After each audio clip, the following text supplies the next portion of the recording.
Le grand dialogue. Sigika Foba.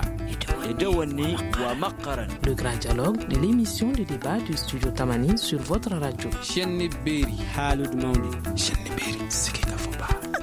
Le grand dialogue.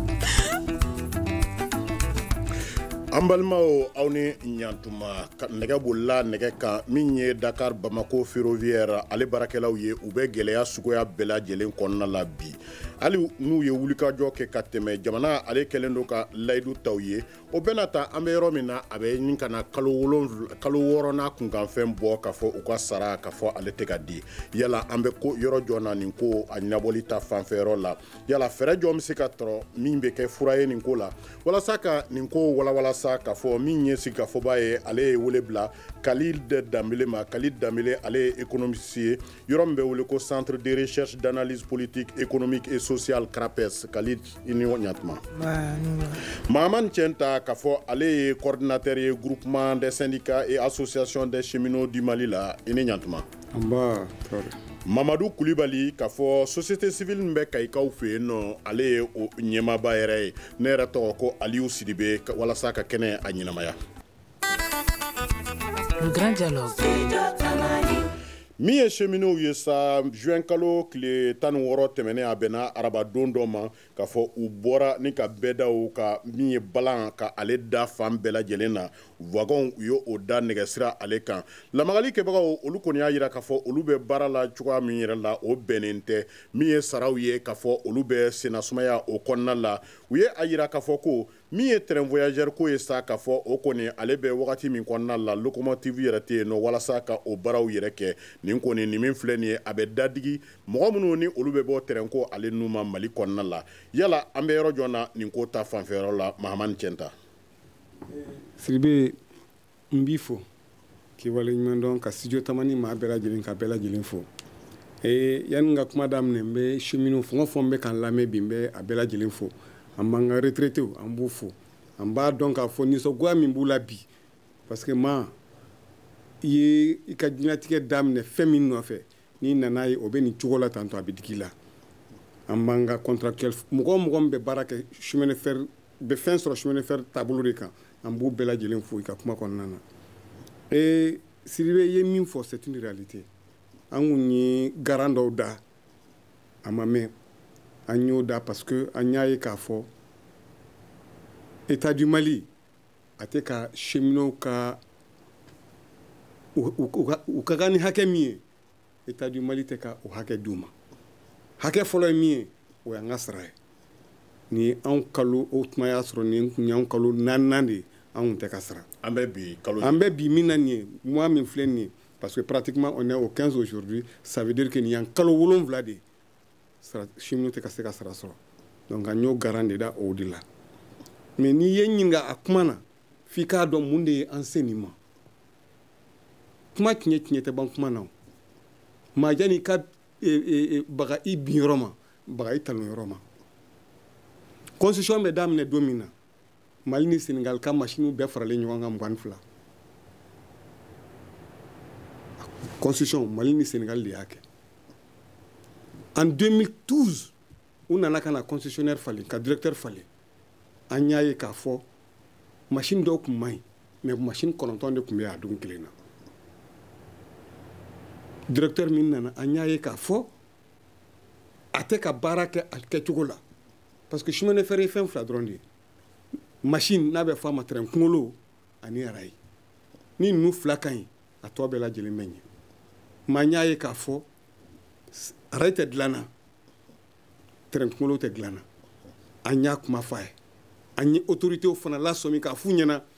n'aw m'aw kɔlɔsi min bɛ ka kɛla nin ye a man ɲi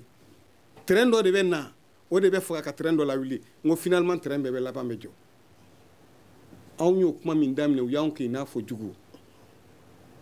tubabu ka kuma ye min ye tubabukan na il faut diviser pour mieux régner u y'anw kɛ bolokɔfɛfɛn ye u nana don a la u bɛ maaw mite cogo min ka d'u ye u bɛ maaw gɛn cogo min ka d'u ye ni k'i bɛ kuma dɔrɔn u b'i kɛlɛ mais an bɛ don min na comme bi gɛlɛya yɛrɛ an bɛ yɔrɔ jɔ n'a ko la gɛlɛya min bɛ yen bi machine foyi tɛ yen nɔ a bɛɛ de jɔra en 2014 an ye kuma min fɔ o de filɛ ne ka jɔ bi an y'a f'u ɲɛna n'an m'aw kɔlɔsi nin 2 la a bɛɛ lajɛlen bɛ jɔ bi ni y'an kalo 7 train si tɛ ka bolila bi. est-ce que sigikafɔ bɛ aw ni marakɛbagaw ni ɲɔgɔn cɛ yan. an y'a f'u bɛɛ ɲɛna. an y'a fɔ an bɛ yɔrɔ min na komi bi aw ni marakɛbagaw aw bɛ ka kuma ɲɔgɔn. an bɛ ka kuma hali bi sɔgɔmada in na an ni primature mɔgɔw bɔra kuma de la bi n bɛ tila ka na n da don kuma na k'o de ɲɛfɔ mais chemin de fer jɔkun kɛra mun de ye en 2015 tubabuw bɛ taa tuma min na o y'a sɔrɔ machine 3 de bɛ yen an ka gɛlɛya bɛɛ bɔra anw yɛrɛ de la parce que anw de ye tubabuw dɛmɛ ka nkalon tigɛ k'a fɔ ko tubabuw bɛ nin kɛ u bɛ nin kɛ k'a sɔrɔ tubabuw tɛ k'a kɛ la minnu tulo bɛ n kan na bi cheminot tulo bɛ n kan na bi an y'a bɛɛ a bɛɛ kɛra anw bɛɛ lajɛlen ɲɛna. tigitigi i ka kuma latigɛ tɛ ka d'a kan aw ka kuma senfɛ a y'a yira k'a fɔ ko baara taabolo olu man ɲi yala dɛngɛnɛya kuma jɔn bɛ aw bolo min b'a yira k'a fɔ baara taabolo o tun man ɲi n'o de an na se nin danga na. min b'a yira ko baara taabolo man ɲi a fɔlɔ ye min ye o ye pièce de rechange kan ka san ka na n'a ye a filanan ye min ye il faut arajo sira ka labɛn n'i bɛ ka fɛn girin bol'a kan ani entretien de ka kan n'i tɛ ka entretenir hali i yɛrɛ ka mobili min b'i bolo n'i b'a boli don o don don dɔ bɛ kɛ i b'a capot dayɛlɛ ka ji k'a kɔnɔ don dɔ bɛ i b'a capot dayɛlɛ k'a lajɛ ni tulu b'a kɔnɔ ni tulu t'a kɔnɔ chemin de fer kɔnɔ o de tun tɛ kɛ la finalement a bɛɛ de jɔra. ok e ni ce ni waati kɔnɔna la an bɛna segin ka na e yɔrɔ la Mamadu Kulibali an b'a dɔn k'a fɔ société civile min bɛ Kayi e ye o ɲɛmaaba yɛrɛ ye k'a fɔ n'i kɔni ye terrain ko fɔ Mali kɔnɔna la i hakili bɛ se Kayi mara o kɔnɔna la yala terrain sira ale terrain kɔni a ka gɛlɛya in a bɛ yɔrɔ min na a ye kɔlɔlɔ jɔn yɛlɛ aw kan min ye Kayi mara yɛrɛ o kɔnɔna la. Sidibe ne b'aw fo ka waleɲuman dɔn vraiment nin kɛnɛ in a diyara n ye kosɛbɛ terrain joli a degun mun bɛ anw kan a kɔlɔlɔ mun bɛ anw kan bi Ala dɔrɔn de b'a dɔn parce que an y'a jira k'a fɔ n'i ko Kayi dɔrɔn i ye terrain ko fɔ c'est pourquoi u ko ko Kayi cité des rails donc n'i ye anw bali terrain na dɔrɔn a bɛ komi i ye an fan dɔ bɔ an na donc terrain nalibaliya a ye gɛlɛya kɔlɔlɔba de las'an ma parce que an bɛ terrain ta Bamakɔ an ka minɛn minnu n'an b'a don a kɔnɔ vraiment an b'a don a kɔnɔ an sago la musaka mun na fana n b'a f'i ye musaka nɔgɔman na bi n'i taara car la hali i ka saka mɛnni n b'a f'i ye u b'a peser i b'a sara donc sans compter siraw man ɲi n'i wulila Bamakɔ bi k'i bɛna Kayi i bananin de bɛ se n'i bɔra Kayi k'i bɛ taa Bamakɔ i bananin de bɛ se donc sans compter bingalikɛlaw bɛ an kan siraw la bingalikɛlaw u b'a bolofɛnw bɛɛ minɛ k'aw ka nafolo minɛ fɔlɔ u tun bɛ Kati Kolokani Jijeni Jema ani Kayi cɛ sisan an ka sira kolo mun bɛ yen n'an b'a taama kan Kayi Bafulabe Tugoto Kita u ye bingali daminɛ an kan o fana la donc vraiment hali n'a dan'o ma a ye kɔlɔlɔba las'an ma ka bin an kan k'an ka nafolo minɛ nasira la donc an b'o ye terrain na terrain depuis Mali ma indépendance ta terrain bɛ sira kan n b'a f'i ye an m'a ye mɔgɔw bɛ binna mɔgɔw kan terrain na a bɛ se ka kɛ suwaliw bɛ se ka kɛ terrain kɔnɔ mais k'a fɔ ka mɔgɔw lajɔ u ka bolofɛnw bɛɛ minɛ u la vraiment an y'a ye sisan de an ka nin sira ninnu kan mais a tɛ kɛ terrain sira kan donc an ka dugu fɛn fɛn bɛ terrain sira kan bi a dugu bɛɛ salen don a dugu si ɲɛnamayalen tɛ parce que u tun bɛ activité fɛn fɛn kɛ n'o ye jago ye n'o ye fɛn caman sira in kan an ni ɲɔgɔn cɛ k'a daminɛ depuis Kasaru fo Jigoli donc an tun bɛ jago de kɛ nin sira ninnu kan mɔgɔ bɛ bɔ ni fɛn ye i bɛ se n'a ye aw ka dugu wɛrɛ la o feere ka segin fɛn caman a ye kɔlɔlɔba de las'an ma a ye gɛlɛya de las'an ma a ye kɔngɔ de las'an ma vraiment a ye fɛn caman de las'an ma tabarikala degun dan de don tabarikala nin waati la Kali Danbele i bɔra ka baarakɛlaw olu ka hakilina ye an bɛ yɔrɔ min na u bɛ gɛlɛya min yɛrɛ kɔnɔ u da ma dogo a la kayikaw a bɛ gɛlɛya minnu na se olu ma olu fana da ma dogo o la yala kasabiko yɛrɛ ta fanfɛyɔrɔ la nin kɔlɔlɔ bɛ se ka kɛ mun ye min ye baarakɛlaw kan kayi mara ale kan hali mali yɛrɛ kan bakuruba la n'i ye économie yɛrɛ ta k'a filɛ Sidibe économie ye jɔsen 3 de ye n'u b'a fɔ ma ko secteur primaire secteur secondaire ani secteur tertiaire secteur sabanan n'an b'a fɔ ma ko secteur tertiaire transport bɛ yen de Mali yɛrɛ la a bɛ san 20 bɔ ni Mali économie ta k'a filɛ an ka kasabi ta k'a filɛ secteur tertiaire n'i b'a fɔ yen ko transport bɛ yen ni terrain ka jɔsen bɛ yen de o bɛ na primaire in de kɔfɛ n'i y'a ta kɛmɛ sarada o kɛmɛ sarada o secteur in bɛ o jɔsen in bɛ 37 de lase an ka économie ma donc bakurunba la terrain boli sira o bɛ se ka taa hakɛ joli la terrain boli sira fara sira goudron tɔw yɛrɛ kan k'o fara transport fluvial kan ji boli siraw kan n'i y'a bɛɛ fara ɲɔgɔn kan a ka ca 20 ye économie kɔnɔna la million a ka ca kɛmɛ sarada o kɛmɛ sarada a ka ca 20 ye voilà a ka ca million 20 ye o bɛ taa million joli la ou bien milliard joli la n'i y'a ta milliard kɛmɛ sarada o kɛmɛ sarada a bɛ 20 bɔ donc n'i bɔr'o la n'i terrain ta ka bɔ Dakar ka na k'i bɛna Kulukoro an ka gare la yan nɔ gare min b'u ni ɲɔgɔn cɛ a bɛ se 33 ma mɔgɔ minnu bɛ baara la o gare kelen o kelen kɔnɔna la ani terrain kɔnɔnaw la a mɔgɔw bɛ taa mɔgɔ 1200 la ni mɔgɔ kelen o kelen famille de b'u bolo a mɔgɔ kelen o kelen chef de famille n'u bɛ baara kɛ ni mɔgɔw ye u bɛ mɔgɔw balo ni terrain jɔra olu ka warisɔrɔ sira bɛ jɔ a bɔra k'a fɔ sisan k'a fɔ ko a bɛ kalo 7 bɔ olu tɛ ka sara ta o bɛ faamuya cogo di mɔgɔ min balo ye a ka sara ye ni o tigi ye kalo 7 kɛ o tɛ sara ta c'est que dumuni tɛ ka kɛ so kɔnɔ don donc o y'o yɔrɔ ye ni i bɔra o kɔnɔna yɛrɛ fana na tuguni k'a ye k'a fɔ ko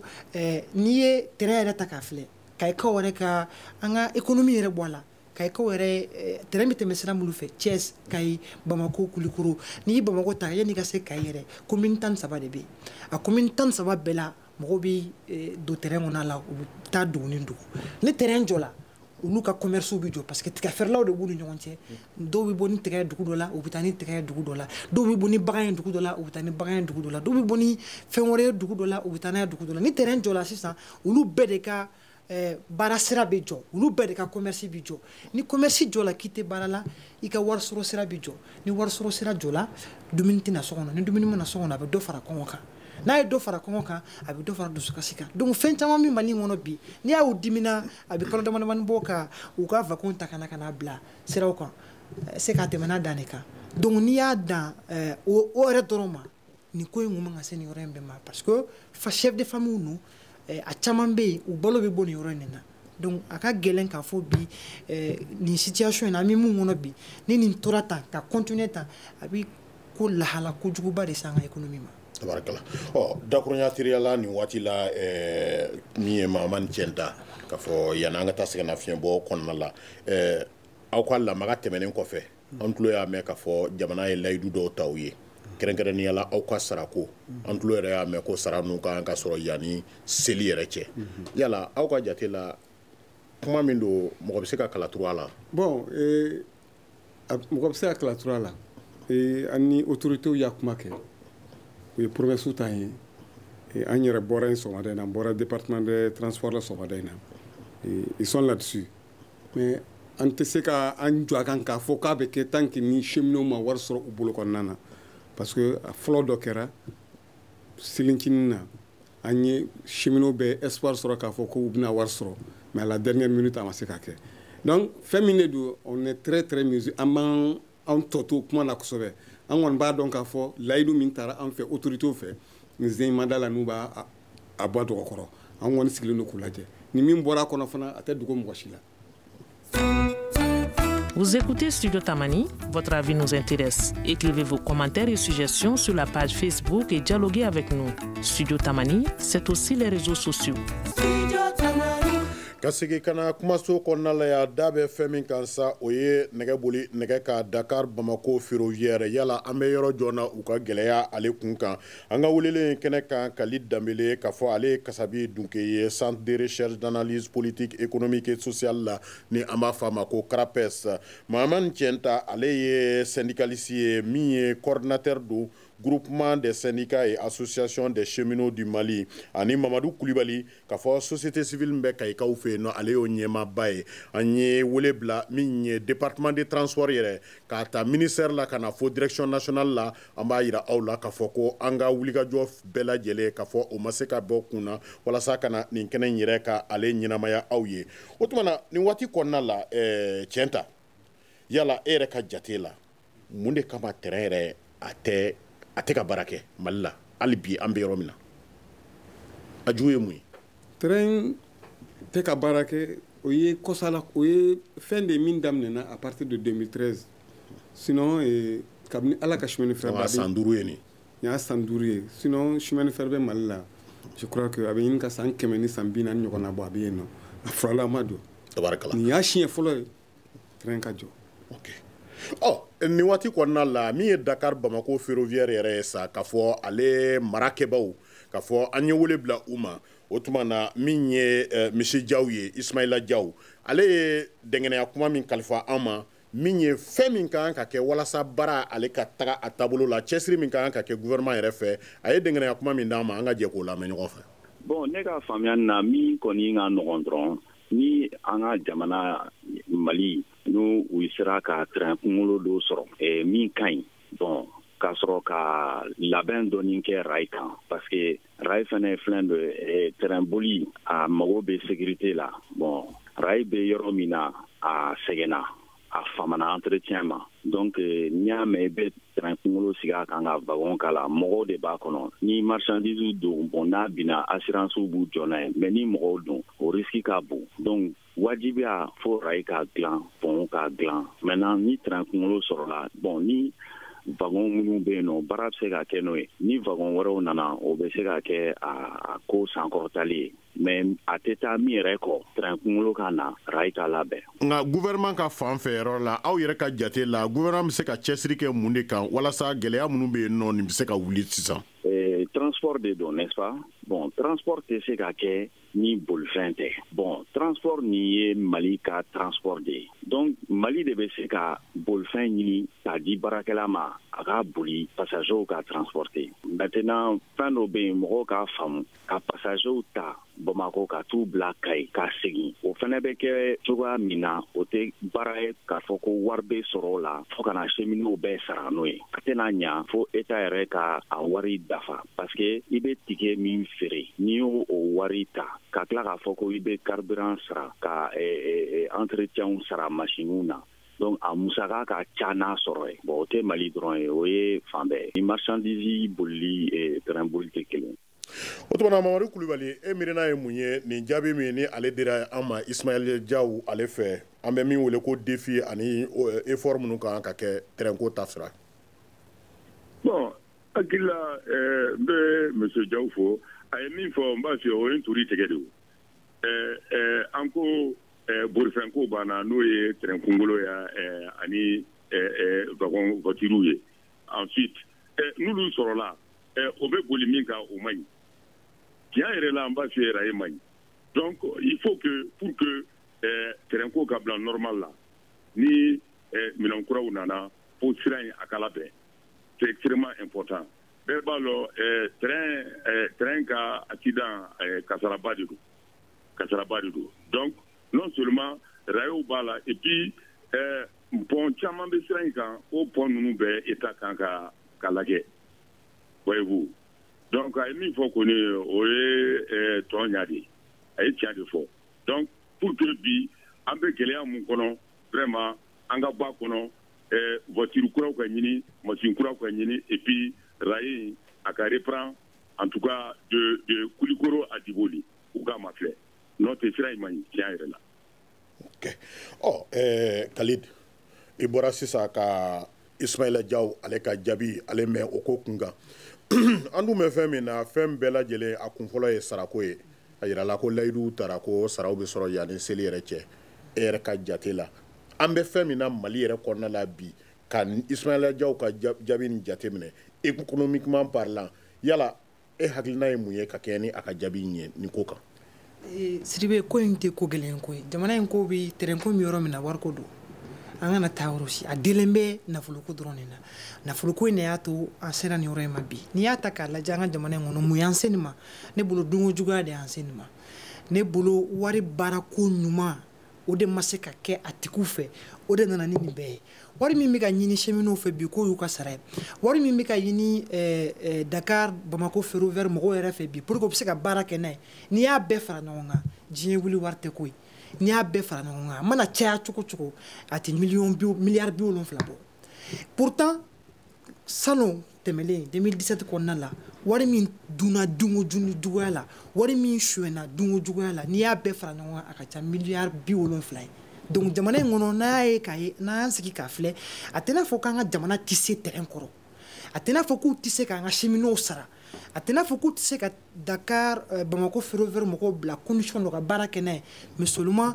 u ka priorité de tɛ fɔlɔ u hakilinaw de tɛ fɔlɔ parce que bi comme an bila nɔ olu ko ko 2013 n'i y'a dan ne yɛrɛ ma an bɛ terrain ko ta an bɛ taa fɔ 2003 la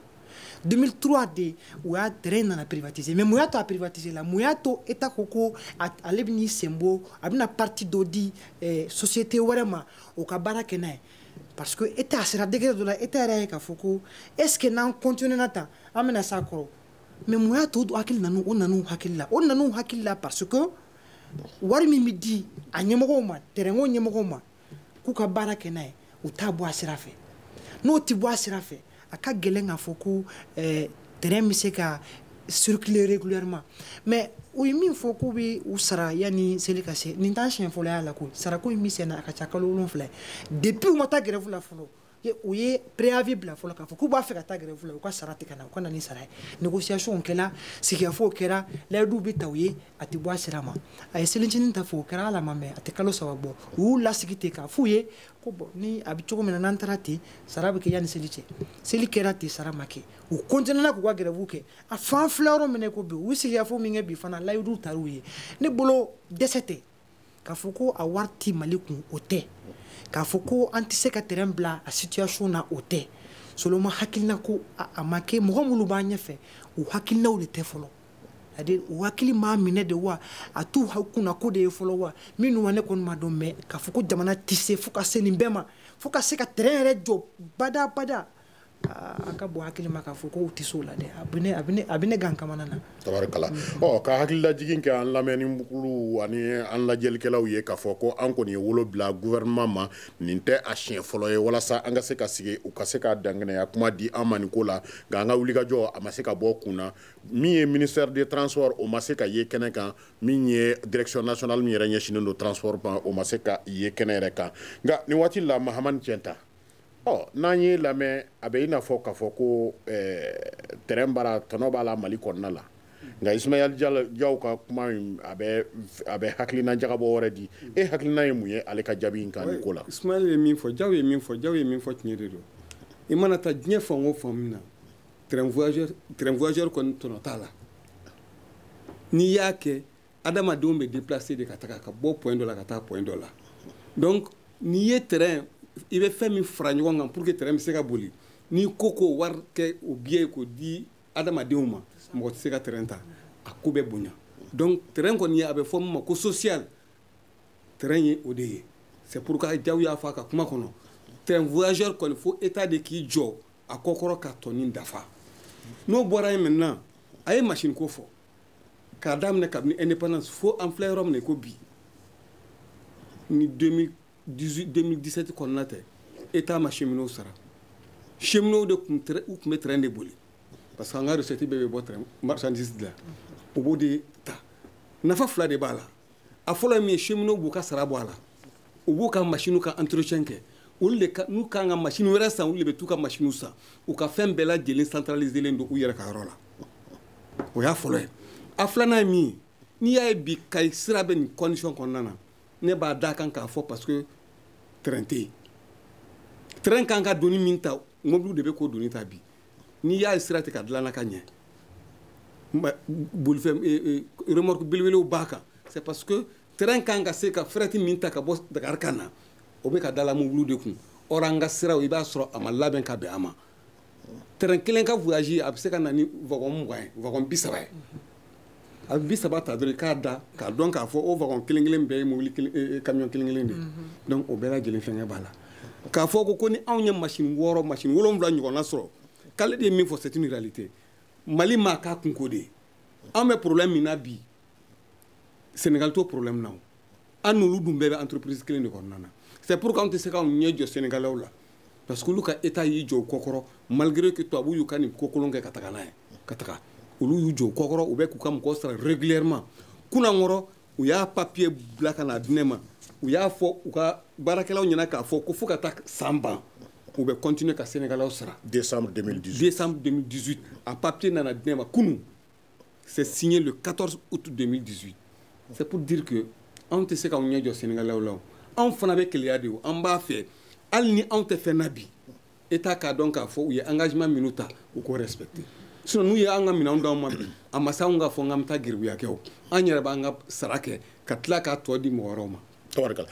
nka o i da sera Sénégal ka ma bon DBF kɔni b'anw fɛ Mali kɔnɔna la yan nɔ yala e ka jate la o tuma na DBF bɛ taabolo min na Mali la Mali mɔgɔw bɛ terrain sirako la taabolo min kan ani o tɛ tali kɛ ɲɔgɔn na wa mun de bɛ se ka kɛ walasa u ka bɛn ni ɲɔgɔn ye DBF ye société min ye société transitoire de don Mali ni Sénégal de ye a bila sen kan parce que u ye Transrail mɔgɔw u ye chemin de fer bɔsi privé la donc n'u y'a bɔsi privé la f'u ka entité wɛrɛ de bila yen min bɛ se ka gestion kɛ pendant un certain temps donc DBF nana au contexte de kɔnɔna na DBF a ma fɔ DBF bɛ continuer DBF bɛ continuer pendant un certain temps u kun y'a dabɔ pour 6 mois après o tilala ka na pour 1 année mais hali bi an b'o transition de kɔnɔna na donc mais Sénégalkaw bara o y'a sɔrɔ olu fɛ olu ye disposition caman ta terrain bɛɛ bɛ ka boli Sénégal o terrain tɛ ka boli anw de bara yan nɔ sinon PTB bɛ ka boli yen nɔ u ka CFC bɛ ka boli u ka terrain minière nin bɛɛ bɛ ka boli Sénégal anw de bara yan nɔ comme Kalidi y'a fɔ moi je suis d'accord n sɔnnen don Kalidi kuma min fɔ an ka gouvernement fɛn o fɛn tɛmɛna o si ma arayi ko u sɛbɛnna ko de o diɲɛna bi foyi tɛ se ka taa ka arayi to sinon normalement anw bɛ yɔrɔ min na i ko bi sanw kan ka sɔrɔ hali n'an ka arayi ma gawo sɔrɔ a surunyala la dɔɔnin Khalid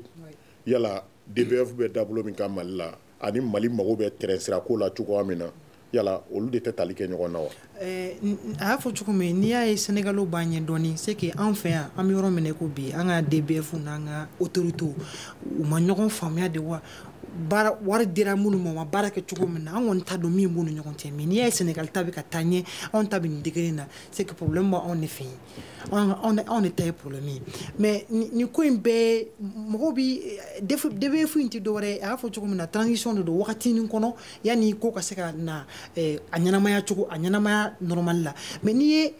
terrain ko tɛ se ka to mɔgɔ ni ma kɛ Mali yɛrɛ kɔnɔ ne t'a dɔn nin bɛ kɛ cogo min na sinon terrain ko tɛ se ka état tɛ se k'i sigi k'a fɔ ko an y'a di DBF ma DBF k'i occupé a la a mana kɛ cogo min na a bɛ ɲɛnabɔ tɛ ayi terrain ko t'o fɛn ye o mɔgɔ de bɛ balo a la jamanadenw de bɛ balo terrain na jamanadenw de b'u yɛrɛ reconnu terrain na n'i ye kayikaw dɔw ye bi ka kuma ni terrain mankutu ye i bɛ kabakoya don n'i ye kitaka dɔw ye ka kuma ni terrain mankutu ye bi a kabakoya b'i minɛ donc wariko yɛrɛ bɛ k'i bɔ a la mɔgɔ dɔw de b'u yɛrɛ ye terrain na terrain a bɛ participer mɔgɔ dɔw ka adamadenya de kɔnɔna la donc gouvernement tɛ se k'a fɔ ko DBF bi yan an y'a t'o bolo o k'a gérer donc n'a labanna cogo min na ayi n'an ɲɛ b'a la a bɛ sira jugu kan a bɛ na a bɛ segin ka fɔ kɛ n'u ye k'u bila sira kan a mana kɛ cogo cogo jamana aw ka jamanadenw de b'a la o ye kelen terrain jamana ta di. Madu Kulibali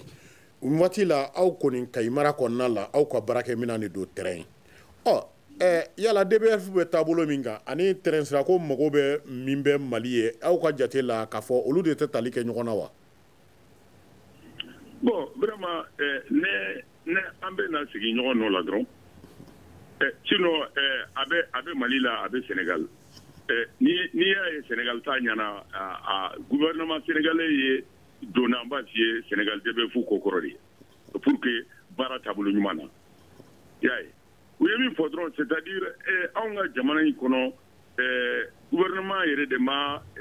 Kayi terrain ko kɛ u mago ye n'o tɛ n'aw ye fɛn kalifa mɔgɔ ma transition don aw b'a dɔn a ko tɛ taa la bolo ɲuman kan ne ka miiri la ou bien aw b'o changer ou bien aw b'a minɛ yɛrɛ vraiment gouvernement yɛrɛ bɛ k'a gérer Donc, ne connais une dessous kasilimba de donc quoi. Parce que toi, les mots me manquent quoi. Tiens, il est là. Ama foi soromba sur ni trenko ina ni tout ce que c'était. Il y a pour depuis concession d'Amina de 2003 à nos jours, en Kaïga, ama pour alhamdoulilah trenko là. Tiens, il est là. Donc, gouvernement qui a la responsabilité ou là, hein? Syndical il y a pour promessi. Donc, où est l'aide d'État ou de l'aide où la clé tiens, il est là. Donc, vraiment, en Kaïga, en dessous, contrôler pas de l'eau ni trenko ina. Donc, depuis fouille, vraiment, comment il retenait boulot, comment je vais qualifier. Mais, bien, c'est-à-dire, le gouvernement, il est de ma caï, trenko, ou concours. Voilà, ni plus ni moins, autant du coup. Une réaction, un avis, un commentaire. Réagissez sur la page Facebook de Studio Tamani et restez connectés avec nous. Studio Tamani sur les réseaux sociaux pour vous faire entendre. Kasegi kana kumaso kɔnɔna yan da bɛ fɛn min kan sa o ye Dakar Bamako ferroviaire yala an bɛ yɔrɔ jɔ na gɛlɛya min bɛ sen na o ta fanfɛyɔrɔ la walasa ka hakili jagabɔ kɛ kan an ye wele bila maa min ma Khalid Dambele k'a fɔ ale ye Kasabi Dunke ye Centre de recherche d'analyse politique économique et sociale la n'an b'a fɔ a ma ko CRAPES Mahaman Dienta k'a fɔ ale ye lafasalikulu dɔ maa ye coordinateur du groupement des syndicats et associations des cheminots du Mali la mi ye Mamadou Koulibaly ale ye président ye société civile min bɛ Kayikaw olu fɛ yen nɔ ni waati kɔnɔna la sa gɛlɛya bɛ yen nɔ gɛlɛya kɔni n'a bɛ yɔrɔ la gɛlɛya mɔgɔw ma gɛlɛya labɔ siga t'a la gɛlɛya bɛ adamadenw labɔ kɛnɛma o tuma fura jɔn kan ka sɔrɔ ni gɛlɛya la an ye Ismaïla Diaw ɲininka o ko taabolo yɛrɛ la ale ye DBF yɛrɛ k'a fɔ o administration mɔgɔ don a ye jaabi min di an ma furako o ta fanfɛyɔrɔ la an ka jɛ k'o lamɛn. N'i ko i bɛ bolifɛn ɲini donc i bɛ wari ɲini bon Mali ye jamana de ye c'est comme n'a sɔrɔ ni société de bɛna wuli ka taa wari ɲini jamana yɛrɛ de bɛna wari ɲini ka kɛ ka terrain kunkolo san bon donc ni jamana ɲɛmɔgɔw ye coopération siraw ɲini yɔrɔ caman bɛ yen nɔ terrain kunkolo bɛ se ka sɔrɔ hali n'a ma kɛ kura ye au moins a bɛ kɛ a dilannen ka réviser ka garantie d'i ma voilà i b'a boli ni entretien kɛ ka ɲɛ a bɛ se ka dɔɔni k'i bolo. Khalid Dambele i tulo ye fura ale mɛn n'i ye nɛgɛ ta gangala i y'a bila gangala wariko de don yala e yɛrɛ bolo tɛmɛ bɛ se ka kɛ sira jɔn fɛ walasa ka nin wariko ɲɛnabɔ walasa Dakar Bamako ferroviaire a bɛ se k'a k'a yɛrɛ ye. A tɛ taa ni an ka ɲɛmɔgɔw yɛrɛ ma sacrifice dɔ k'u yɛrɛ kan ni jamana sera nin degré ma ko aw ka wari tɛ labɔli kɛ a bɛ dɔ bɔ aw ka yetaw la a bɛ dɔ bɔ aw yɛrɛ ka ko kɛcogo la ni an ka gouvernement ta k'a lajɛ bi ministre 35 bɛ 6 de b'a kɔnɔ a ministre 35 bɛ 6 a bɛɛ n'a ka délégation don a bɛɛ n'a ka voiture personnelle don a bɛɛ n'a ka prise en charge don a bɛɛ n'a ka prime d'émission don n'i y'a wari bɛɛ kɛ ɲɔgɔn kan k'a lajɛ a bɛ taa milliards de la donc ne bolo jamana yɛrɛ ɲɛmɔgɔw o de kan k'a lajɛ fɔlɔ yan'a k'a fɔ k'a bɛ taa wari ɲini mɔgɔ wɛrɛ fɛ kɔfɛ jamana in yɛrɛ kɔnɔ an b'a lajɛ an bɛ se ka mun kɛ ka mun to kɔfɛ ko o wari ta k'o kɛ ko wɛrɛ ɲɛnabɔ fan wɛrɛ fɛ donc u yɛrɛ k'a lajɛ u yɛrɛ dama ni ɲɔgɔn cɛ économistes b'a fɔ de ma ko ka état ka train de vie dɔgɔya u yɛrɛ ka ko o bɛrɛ bɛ u yɛrɛ ma ka dɔ bɔ ministre hakɛya la ka dɔ bɔ u yɛrɛ ka ko kɛtaw la o wari min bɛ toto o wari min bɛ toto o bɛ se ka kɛ ka nin ko ninnu ɲɛnabɔ n'an tɛmɛn'o kan warisɔrɔ sira filanan o bɛ se ka kɛ ka dɔ bɔ dunko juguya in na i n'a fɔ an y'a fɔ cogo min na tubabuw b'a fɔ o ma ko corruption ka dɔ bɔ wari tiɲɛli la ni wari bɔra k'a bɛ taa kɛ fɛn min ye a ka taa o sira fɛ kosɛbɛ an y'a ye jamana in kɔnɔ a terrain ko in yɛrɛ la u b'a fɔ tuma bɛɛ ko wari bɔra ka di dɔ ma ko ka taa kɛ cogo dɔ la a wari tɛ tila ka s'a seyɔrɔ la tuguni n'a ma dun sira kan i b'a sɔrɔ min ko k'a y'a di o ma di donc dɔ ka bɔ o fana na n'an tɛmɛn'o bɛɛ kɔfɛ n'i y'a ye k'i bɛ taa wari ɲini kɔfɛ o y'a ye k'a fɔ ko mɔgɔ yɛrɛ y'a yir'i la k'a fɔ k'i bɛ ka exemple di yɛrɛ la k'a ye k'a fɔ ko n bɛna wari di ni mɔgɔ min ma n bɛ se ka juru don a la parce que mɔgɔ sɛbɛ don donc n'u an ye o comportement ninnu adopté an yɛrɛ fɛ wari sɔrɔli kɔfɛ ne b'a fɔ n ka a man gɛlɛn donc ni sira fila in état ka dɔ bɔ dunko juguya la o ye kelen ye mɔgɔ minnu b'an sanfɛ n'olu y'an ka ɲɛmɔgɔ ye olu yɛrɛ k'u ka ko bɛrɛ b'u yɛrɛ ma yaasa wari min bɛ to kɔfɛ an ka se k'o wari kɛ ka nin ko ninnu ɲɛnabɔ. donc e ka jate la n'o kɔni kɛra kasabi mago bɛ kasabi min na dɔrɔn mago bɛ kasabi min na o bɛ sɔrɔ n'i y'a ye k'a fɔ ko an ka bureau de vérificateur général b'a fɔ ko san o san a b'a ka rapport kɛ i bɛ miliyari 70 80 90 kuma dɔ la 100 ni kɔ u b'a fɔ ko o dunna dunko juguya fɛ mais n'a fɔra ko an ka dɔɔni bɔ o la o miliyari minnu bɛ dun dunko juguya la ten n'olu sera ka to kɔfɛ ne hakili la nin tɛnɛnko ye an kun tɛ sigi nin kɛnɛ yɛrɛ kan bi. ni waati kɔnɔna la Mahamani Cɛnta i yɛrɛ tulo bɔra ka DBF administrateur u y'olu ka solution mɛn wari de don e bɛ baara kɛ a kɔnɔna la a bɛ wagati bɔ wari in mago bɛ wari kasabi min na e yɛrɛ ka jate la tɛmɛ bɛ se ka kɛ sira jɔn fɛ walasa bolo ka se ka kasabi in sɔrɔ furaka sɔrɔ bana in na. Sidibe n bɛ min fɔ Kalidi ye min fɔ a y'a financer fɔ mais diɲɛ ko o ko n'i b'a la décision politique chemin de fer ko c'est une décision politique de don ni faamaw y'u jɔ a kan bi k'a fɔ k'u bɛ se ka machine 10 ɲɔgɔnna ɲini ka d'a ma bi o ye ɲɛ tugun n'a yɛlɛ de ye o bɛɛ b'a dɔn k'a fɔ ko chemin de fer kɔnɔna na ni train voyageur tɛ train marchandise bɛ se k'a yɛrɛ rentabiliser machine minnu bɛ sa a bɛ se ka n'u y'a ta juru la a bɛ se k'a yɛrɛ sara mais f'a ka kɛ jɛlenya de la ni décision politique do ni Mali gouvernement y'i jɔ a kan bi k'a fɔ k'u bɛ chemin de fer la wili bi o ye ɲɛ tugun n'a yɛlɛ de c'est une décision politique o de bɛ ka manquer yan nɔ sinon Sénégalikaw bara yen nɔ parce que an bɛ référence ta o de kan olu de ka surun an na yan nɔ ne bɔra Burkina il y a pas longtemps o fana bɛ privé de bolo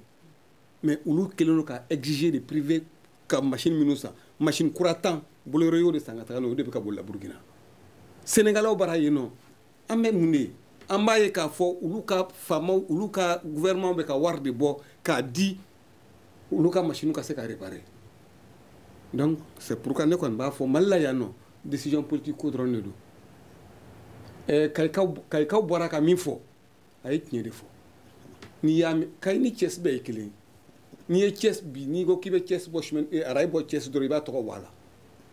n'i ye Gao ta bi a bɛ f'a ma de la cité des Askia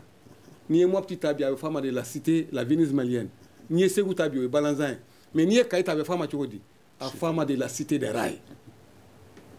mais gɛlɛya min b'u kan bi i tɛ se k'a fɔ ko cité des rails parce que Kayikaw bɛ ɲini ka kalo 4 bɔ bi fo kalo 5 o tɛ terrain y'u ɲɛna mais mun de b'o kɛ décision politique mana ta don o don k'a fɔ ko ka nin kɛ Kayi sira in kan a bɛ kɛ an b'a fɛ faamaw k'u kɔfilɛ anw na dɔɔni an b'a fɛ faamaw k'u kɔfilɛ Kayi la dɔɔni wari dunna mana dɔgɔya sisan anw bɛ se ka mɔgɔw bɛɛ sɔrɔ a kɔnɔna na wari dunna e bɛ jɔn wele ko wari dunna nin ko la DBF ta la non ni DBF ta la DBF y'a la fitinin de ye o DBF y'a la fitinin de ye minnu bɛ sanfɛ je parle par rapport à ce que Kalidi de min fɔ tabarikala voilà Mamadu Kulibali an b'a ye k'a fɔ ni bolo kɔni fununa a bɛ da tigi de naga kɔrɔla la wariko de don jamana ka wari ɲini ko de don aw yɛrɛ Kayikaw aw ka jateminɛ la k'a fɔ tɛmɛ bɛ se ka kɛ sira jɔn fɛ walasa ka bolo kun nin wari yɛrɛ la walasa ka nin ko ka a gɛlɛya k'a duga pewu Mali kɔnɔna la Kayi mara kɔnɔna la kɛrɛnkɛrɛnnenya la Sidibe ni ɲininkali diyara n ye Sidibe n bɛ segin a kan jamana ɲɛmɔgɔ nana Kayi ne de ye Kayi problème bɛɛ f'a ye salle de conférence chambre de commerce en ko Kayi sans les rails n'est pas Kayi c'est-à-dire ni ye rail bɔ Kayi histoire la dɔrɔn b'a f'i ye Kayi tɛ yen tuguni train wulila don min an ye train kunbɛn an sira ka train kunbɛn o b'a jira k'a fɔ vraiment train a b'an bolo niveau mun na Kali ye min fɔ c'est-à-dire ni musaka a ma se yɛrɛ gouvernement ka taa garibuya kɛ parce que bɛɛ b'a dɔn Mali économie a bɛ Kayi de bolo ne b'o fɔ n kan jan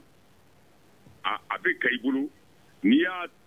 jateminɛ bi remorque mun bɛ bɔ Dakar ka taa Bamako tile kɔnɔ a bɛ remorque ba 3 bɔ dans les deux sens min bɛ bɔ Kayi ka taa ka bɔ Dakar ka taa Bamako min bɛ bɔ Bamako ka taa Dakar remorque ba 3 donc o y'a a mobili ba ye mobili fitinin sen t'o la y'a faamu donc n'i y'o ta ka bɔ yen dugukolo dugujukɔrɔfɛn n'a bɛ fɔ ko mine d'or mun bɛ Mali la 7 bɛ Kayi région kɔnɔ Kayi cercle ani Keɲeba cercle donc olu bɛ miliyari hakɛ min na se Mali ma san kɔnɔ gouvernement mɔgɔw b'a dɔn n bɛ misaliya d'i ma an ka commune fitinin dɔ bɛ Keɲeba cercle kɔnɔ n'a bɛ fɔ ko commune de Sitakili sanu bɛ min na s'a ma san kɔnɔ miliyari dɔ b'a kan o ye patenti ye dɔrɔn bon donc a bɛ joli lase Mali jamana ma a bɛ joli lase Mali gouvernement ma min minnu bɛ Kayi région na donc ne ka miiri la a ma se gouvernement ka taa garibuya kɛ Kayi yɛrɛ nafolo la Kayi bɛ nafolo mun na don Mali kun vraiment u bɛ se ka terrain sɔrɔ a la u bɛ se ka machine sɔrɔ a la vraiment ka entretien fana k'a la ne b'o fɔ ka la kalita kan dunko juguya mun bɛ yen o ka dabila et puis gouvernement fana k'a ka train de vie vraiment o ko o fana nɔgɔya a musakaw ka nɔgɔya n'o kɛra dɔrɔn moi je pense que parce que an bɛ kɛlɛw fɛn fɛn la c'est la bonne gouvernance ani prospérité partagée c'est-à-dire fanga a ka taa taabolo ɲuman kan et puis sɔrɔ mun bɛ kɛ jamanadenw bɛɛ ka hɛrɛ sɔrɔ a sɔrɔ la donc ne ka miiri la vraiment a ma se nafolo ka taa ɲini jamana kɔ kan Kayi région alhamdulilayi ala ye nafolo min kɛ a ka dugujukɔrɔfɛnw ani b'a f'i ye transport mun bɛ Kayi région kɔnɔ bi a bɛ se vraiment ka nin musaka in k'a bɛɛ nɔgɔya Mali gouvernement ma pour que vraiment Kayikaw ka se ka respirer que Kayi redevienne ce qu'elle était, c'est-à-dire la cité des rails. O tuma na sini bɛ DBF ye Mali kɔnɔna la wa? Sini b'a ye Mali kɔnɔ parce que n ye min fɔ u kan ka jukɔrɔ don dɔ komi n b'a f'i ye Sénégal ta bɛ fɛn na cogo min par le truc mais transition kɔni transition o ye wagatini kunkurunin de ye a man kan ka kɛ badaba ye. Tabarikala. Kali dakuruɲɛ teriya la d'accord i ni ce Mamadou Kulibali président de la société civile Kayi o tuma na dakuruɲɛ teriya la Kali Danbele yala e ka jate la sini bɛ DBF ye Mali kɔnɔna la wa? Sini bɛ DBF ye parce que n'i y'a jateminɛ o ye directeur kura mun yɛrɛ sɔrɔla sisan DBF la Kibili Touré ale yɛrɛ ka mission fɔlɔ o de ka DBF gérer teliya la ka transition in ban rapidement an ka se ka bɔ nin transition in kɔnɔ parce que transition in a bamanankanma ye wagati min ti wagati ɲɛnama ye ten kosɛbɛ yanni ɲɛnama an ka se ko yɛrɛ koloba ko yɔrɔ ma an bɛ transition dɔ kɛ fɔlɔ an b'o wagati de kɔnɔ quoi donc mɔgɔ kɔrɔ min yɛrɛ nana a ka baara fɔlɔ o de ka DBF kɛ de telle sorte que an bɛ se ka bɔ a kɔnɔ transition in kɔnɔ sans rapidement donc o bɛ se ka kɛ ne bolo o bɛ se ka kɛ ni u jukɔrɔma donna an ka gouvernement mɔgɔw fɛ nin baara in bɛ teliya kojugu. Tabarikala. Kuma kuncɛ la ma man cɛnta ɲɛkɔmi ko 30 ɲɔgɔn kɔnɔna la yala sini bɛ DBF ye Mali kɔnɔ wa? Sini bɛ DBF ye Mali kɔnɔ ma tɛ taa fo baarakɛlaw yɛrɛ k'u tɛgɛ di ɲɔgɔn ma c'est bien même profiter ka micro la bi k'a fɔ baarakɛlaw il faut k'an de ka ɲɔgɔn minɛ chemin de fer tɛ se ka taa Kalon kan chemin de fer tɛ se ka taa Namara kan n'i ye dɔ fɔ ɲa ma i ka dɔ fɔ ɲa cɛlakaw ma cheminot de bɛ machine entretien kɛ cheminot de bɛ machine boli cheminot de bɛ fɛn caman bɛ yen cheminot de b'a kɛ mais fɛnw yɛrɛ de ka tilen an ka tiɲɛ fɔ ɲɔgɔn ye n'an y'o kɛ autorités b'a dɔn k'a fɔ ko bɛ maa minnu bolo an bɛ se ka da olu la. Tabarikala. Hakililajigin don k'a fɔ da tun bɛ fɛn min kan o de ye Dakar Bamako ferroviaire yala an bɛ yɔrɔ jɔn gɛlɛya ta fan fɛ fura jɔn bɛ se ka sɔrɔ a la walasa ka nin ko fɛsɛfɛsɛ Kali Danbele ale ye économiste ye centre de recherche d'analyse politique économique et sociale la CRAPES Mahamani Tienta k'a fɔ ale ye Lafasali Kulu maa ye coordinateur du groupement des syndicats et associations des cheminots du Mali la Mamadou Kulibali k'a fɔ ale ye société civile min bɛ Kayi o président ye an ka wele kɔni sera min ye ministère des transports ma na a n'a ka direction yɛrɛ fɛnɛ a ma se ka o lasɔrɔ o tuma na kurun kɔnɔ ale bɛ se la chaîne na k'a fɔ n'aw mago bɛ ka jɛmukan in lasɔrɔ bɔlɔlɔ sanfɛ aw bɛ yɛlɛ o kan www.studiotamani.org o tuma na an ka réseaux sociaux kan ni aw ɲininkali yɛrɛ bɛ aw fɛ an ka ɲininkali barani o ye 75 84 11 11 walima 75 84 12 ani 12 k'a fɔ jɛmukan in ale labɛn na studio tamani ale ka rédaction ale fɛ min ye fiɲɛ turukala o tun bɛ Salim Jawara bolo k'a fɔ min ye jabarani ye Gayin Kante ne yɛrɛ tɔgɔ Aliyu Sidibe aw k'an bɛn siɲɛ wɛrɛ. Le grand dialogue. Le grand dialogue de l'émission de débat du studio Tamani sur votre radio. Shenni Beri Halud Mauni. Shenni Beri Siki Kafoba.